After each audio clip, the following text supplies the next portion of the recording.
आताच्या घडीची सगळ्यात मोठी बातमी येत आहे। सिंदेवानी येथे वीज पडून 36 वर्षीय तरुणाचा मृत्यू।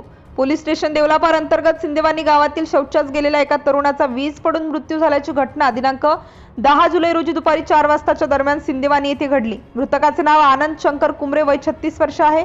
मृतक आनंद यांचे मूळ गाव कन्हान असून ते लग्न झाल्यापासून सिंदेवानी येथील त्यांचे सासरे मनसू धुर्वे यांच्या घरी राहायचे व सासऱ्यांना शेतीच्या कामात मदत करायचे। घटनेच्या दिवशी ते सिंदेवानी नजीकच्या तलावाकडे शौचास गेले असताना एकाएकी पावसाला सुरुवात झाली व अचानक वीज त्यांच्या अंगावर पडली, त्यातच त्यांचा घटनास्थळी मृत्यू झाला। याबाबतची माहिती गावकऱ्यांना मिळताच घटनास्थळी लोकांनी धाव घेतली। यावेळी मृतकाच्या कपड्याला विजेने छिद्र पडले होते तर त्याचे शरीर पूर्णपणे भाजले होते। देवलापार पोलिसांना माहिती मिळताच घटनास्थळी पोहोचले व प्रेताला देवलापारच्या ग्रामीण रुग्णालयात उत्तरीय तपासणीकरिता नेण्यात आले। देवलापार पोलिसांनी आकस्मिक मृत्यूची नोंद केली असून पुढील तपास सुरू आहे। सिटी इंडिया न्यूज करिता रामटेक तालुका प्रतिनिधी हर्षपाल मेश्राम।